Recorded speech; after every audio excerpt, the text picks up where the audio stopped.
পৌষ সংক্রান্তির জন্য মোছামুছির কাজটা চলছে। এদিকে আমার বোন করছে হচ্ছে উঠোন মুছতেছে। এই যে দেখো, এই যে উঠোনটা মোছা প্রায় হয়েই গেছে, এগুলো এখনো বাকি আছে।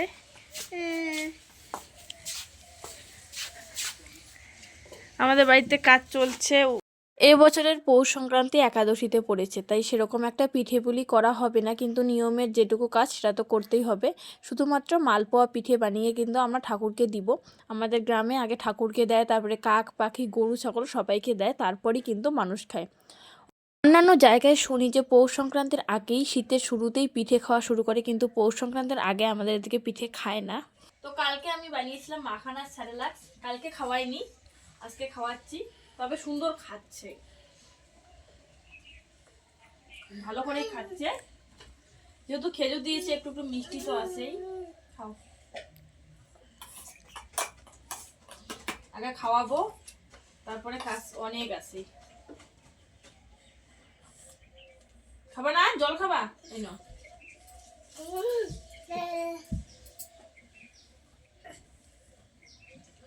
বসো বসো বসো, থাকো, বসে থাকো।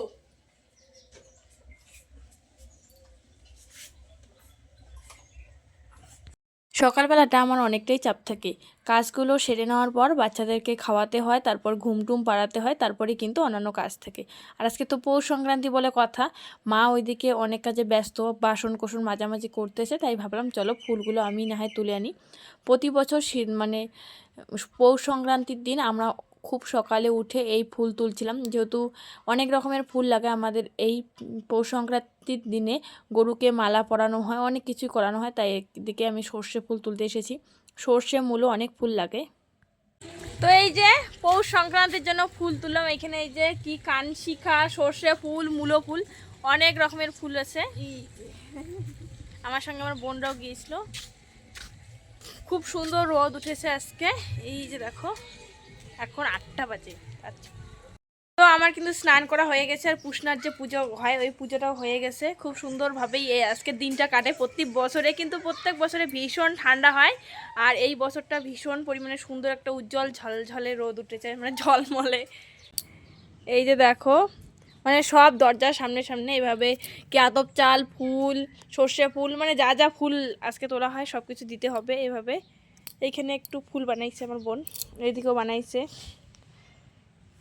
আর এই যে তখন ফুলগুলো তুললাম, এগুলো দিয়ে হচ্ছে কি বানা হচ্ছে রে, গরুর মালা। গরুর মালা বানাইতে হয় আজকে। এই যে দেখাই একটা করে তুলে তোমাদেরকে। এই যে এরকম ছাগল গরু যত মানে আমাদের পশু পাখি আছে সবগুলোকে আজকে গলায় দিতে হয়।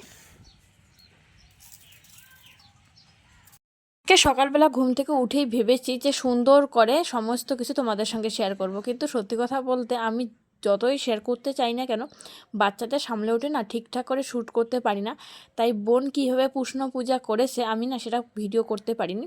আর এখন তো দুপুর হয়ে গেছে, ওইদিকে আমি পিঠের যে মানে ব্যাটারটা ওটা মাখিয়ে রাখবো। মা ছোটো থেকেই আমি শুনে যাচ্ছি মায়ের মুখে, মা বলে যে পিঠের ব্যাটার যদি একদিন দুদিন আরও মেখে রাখা হয় তাহলে পিঠে নাকি খুবই ফুলকো ফুলকো হয়। আর মা একাদশী বলে দেখো পিঠেটা বানাবেও না, আমি বানাচ্ছি। প্রথমে আমি কিছুটা চালের গুঁড়ো নিলাম, তারপরে এদিকে গুড়, আর আমি মাকে দেখাচ্ছি যে কতটা পরিমাণে গুড় দিতে হবে, কি করতে হবে। তারপর মা বললো একটু বেশি করে আটাতে, আটাও কিন্তু দিয়েছি। আর আগে থেকেই দেখো এখানে গরম জল করে নিয়েছি, যেহেতু মেশিনে গুঁড়ো করে এনেছি চালগুলো, তাই আর কি গরম জল দিয়ে করলে নাকি কোনো রকম পিঠেটা নষ্ট হয় না, একদম ভালোভাবেই হয়। তাই দেখো গরম জল দিয়ে কিন্তু গুঁড়ো করতেছি। আগে আমাদের এদিকে উড়ুন গাইন দিয়ে প্রায় বেশিরভাগ বাড়িতে পিঠে খাওয়ার দিন সকালবেলা উঠেই মানুষ আতপ চাল গুঁড়ো করতো, কিন্তু এখন আর সেসব দেখাই যায় না।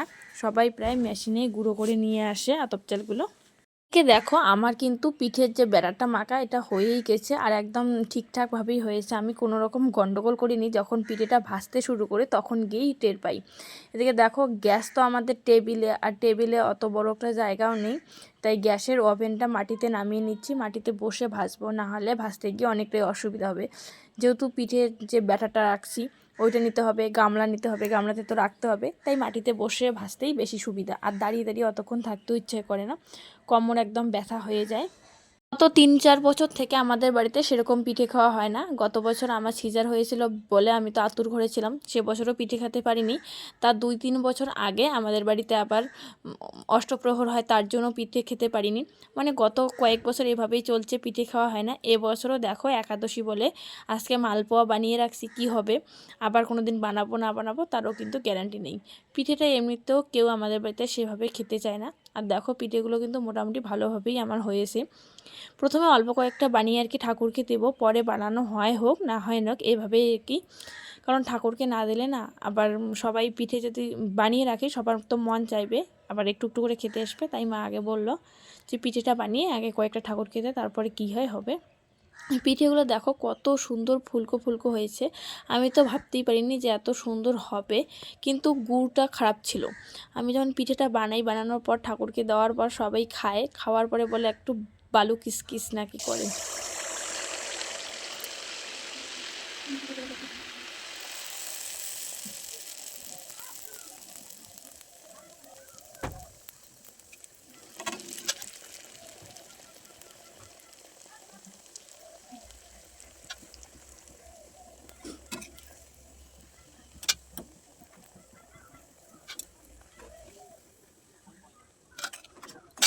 মা বাবা ওইদিকে আমার ছেলেদেরকে নজর দিচ্ছে, এদিকে দেখো আমি কিন্তু অনেকগুলো পিঠে প্রায় বানিয়েই নিয়েছি। আর পিঠেগুলো দেখো কি সুন্দর দেখতে লাগছে, এখন তো আমার দেখেই খেতে ইচ্ছে করছে। এদিকে দেখো অর্ধেক পিঠে কিন্তু বোন নিয়ে এসেছে ঠাকুরকে দেওয়ার জন্য, এই যে প্লেটে কিন্তু সাজিয়েই দিচ্ছে। আর এই ভিডিওগুলো না আমি করিনি, এই ভিডিওগুলো আমার ছোট বোন করেছে। ও সম্পূর্ণ ক্যামেরাটা এখানে এসে ধরেছে। ওকে কিন্তু ক্যামেরা ধরতে দিলেও ধরি না, আজকে কেন জানি না ধরেছে সেটাও আবার বলতে পারছি না।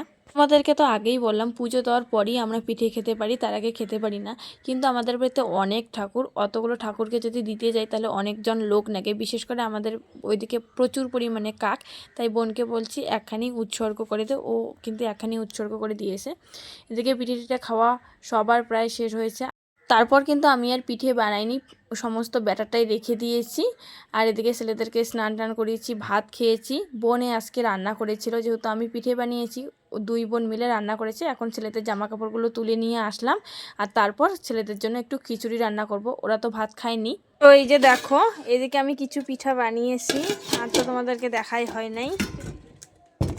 আর এখানে রয়েছে ওই যে কি পিঠের ব্যাটারটা, এখনও বানা হয় নাই, তখন তো বানিয়েছি, বানানোর পর ঠাকুরকে দিয়েছি। এদিকে আমি আমার ছেলেদের খিচুড়ি রান্না বসিয়েছি। কোনগুলো দেখো আমার খিচুড়ি কিন্তু হয়েই গেছে। তো আজকের ভিডিওটা এই পর্যন্ত। ভিডিওটা তোমাদের কেমন লাগলো কমেন্ট করে জানাতে কিন্তু একদম ভুলবে না। দেখা হবে নেক্সট ভিডিওতে, ততক্ষণের জন্য ভালো থেকো, সুস্থ থেকো, বাই বাই।